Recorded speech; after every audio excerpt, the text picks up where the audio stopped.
दोस्तों, परेशानियों से भागना आसान होता है। हर मुश्किल ज़िंदगी में एक इम्तिहान होता है। हिम्मत हारने वाले को कुछ नहीं मिलता। मुश्किलों से लड़ने वालों के कदमों में सारा जहान होता है। आज मैं आपको एक ऐसी कहानी सुनाने जा रहा हूँ जो सत्य घटना पर आधारित है।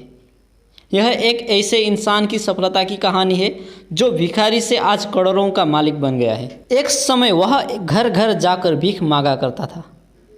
आज उसी की कंपनी का टर्नओवर करोड़ों में है।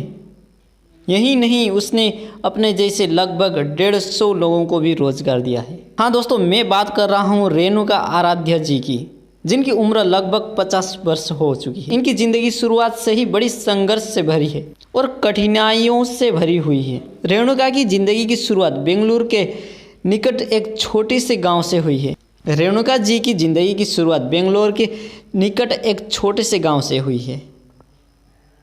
इनके पिताजी मंदिर में एक पुजारी का काम किया करते थे।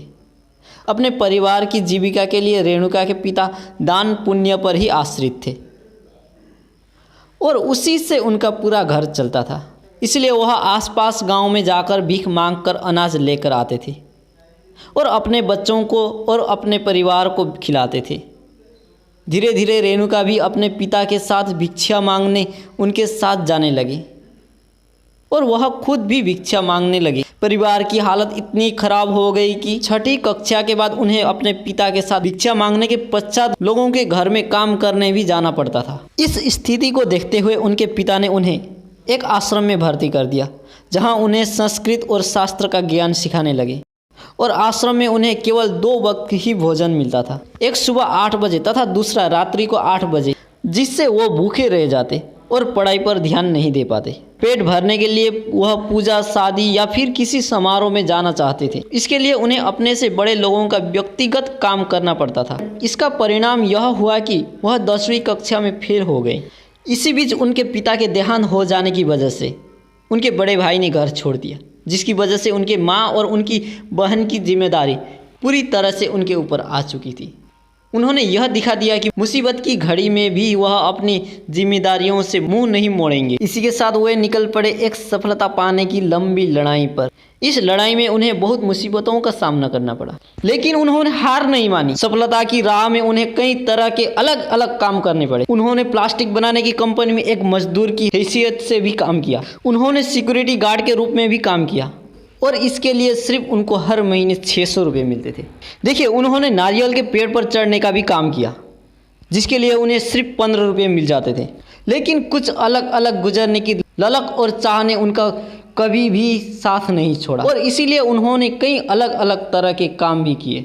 एक बार उन्होंने घर घर जाकर बैग कवर सिलाने का भी काम किया, जिसकी वजह से उन्हें नुकसान भी हुआ, लेकिन उन्होंने हार नहीं मानी। उनके जीवन में सबसे बड़ा मोड़ तब आया जब उन्होंने सारे काम छोड़कर ड्राइवर बनकर लोगों की गाड़ियां चलाना शुरू कर दिया। लेकिन इस काम के लिए भी उनके पास पैसे नहीं थे। ड्राइवरी करने के लिए उन्हें ड्राइविंग लाइसेंस की ज़रूरत थी और इसके साथ ही उसको ड्राइवरी सीखने की ज़रूरत भी थी।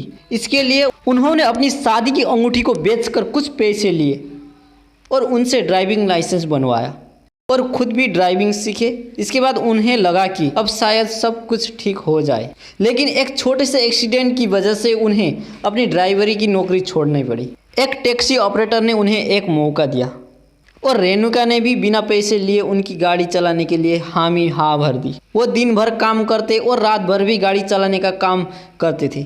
वह अपने यात्रियों का हमेशा ध्यान रखती थी, जिस कारण लोगों के बीच उनकी एक अलग पहचान बन गई और हर कोई उन्हें अपनी गाड़ी के लिए बुलाना चाहता था।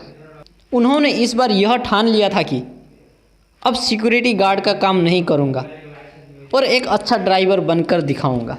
वह यात्रियों के अलावा अस्पताल से मुर्दा मरीजों को भी घर पहुंचाते थे। उनका सोचना था कि यात्रियों के मृत शरीर को घर पहुंचाने और उसके तुरंत बाद उन्हीं लोगों को तीर्थ यात्रा पर ले जाने से मुझे एक बहुत बड़ी सीख मिली। जीवन और मौत जिंदगी की एक बहुत बड़ी कड़ी है और अगर आपको ज़िंदगी में एक भी मौका मिलता है तो उसे हाथ से ना जाने दिया जाए। इसके बाद वह लगभग 4 वर्षों तक एक ट्रैवल कंपनी में काम करते रहे। इसके बाद उस ट्रैवल कंपनी को छोड़कर दूसरी ट्रैवल कंपनी में चले गए, जहां उन्हें विदेशी यात्रियों को घुमाने का मौका मिला। विदेशी यात्रियों से उन्हें डॉलर में ट्रिप मिलती थी। लगातार 4 वर्षों तक ड्राइवरी करते करते उन्होंने अपने पास कुछ पैसे जमा कर लिए और इसके बाद अपनी पत्नी की सेविंग का उपयोग करके और कुछ दोस्तों की मदद से एक कंपनी खोली जिसका नाम सिटी सफारी रखा।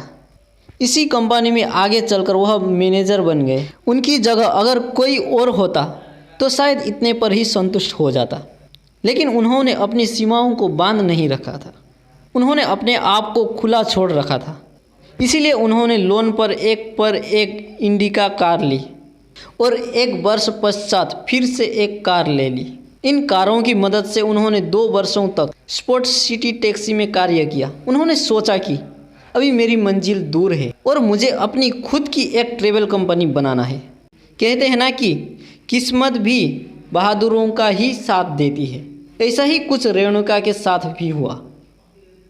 जब उन्हें पता चला कि इंडियन सिटी नाम की एक ट्रैवल कंपनी बिकने वाली सन 2006 में, उन्होंने उस कंपनी को 65 लाख में खरीद लिया, जिसके लिए उन्होंने अपनी सभी कारों को बेच दिया। उन्होंने इस कंपनी का नाम बदलकर प्रवासी कैब्स रख दिया। उसके बाद वह सफलता की ओर आगे बढ़ते गए। उन्होंने उस फैसले के बारे में यह कहा कि मैंने अपनी ज़िंदगी का सबसे बड़ा जोखिम लिया है, लेकिन आज उसी जोखिम की वजह से मैं सफल हुआ। सबसे पहले तो अमेजन इंडिया कंपनी ने प्रमोशन के लिए रेणुका की कंपनी को चुना। उसके बाद रेणुका ने अपनी कंपनी को आगे बढ़ाने के लिए जी जान लगा दी।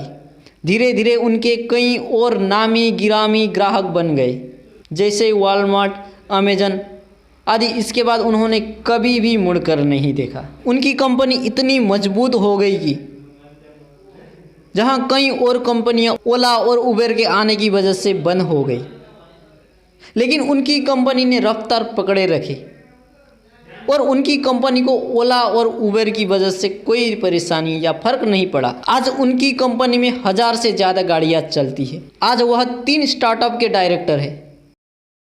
दोस्तों, किसने सोचा था कि बचपन में घर घर जाकर भीख मांगने वाला लड़का जो 10वीं कक्षा में फेल होने के बाद आज का इतना बड़ा बिजनेसमैन बन जाएगा, और जिसके पास अपना खुद का 1 रुपया भी नहीं था, आज वह करोड़ों का मालिक बन गया है। दोस्तों, ये रेणुका जी का जीवन कहानी आप लोगों को कैसा लगा मुझे कमेंट करके ज़रूर बताना। और हाँ दोस्तों, इस कहानी से हमें यह सीखने को मिलता है कि दिल में चाह और कुछ पाने की इच्छा हो तो व्यक्ति कुछ भी हासिल कर सकता है। बस उसे हार नहीं मानना चाहिए।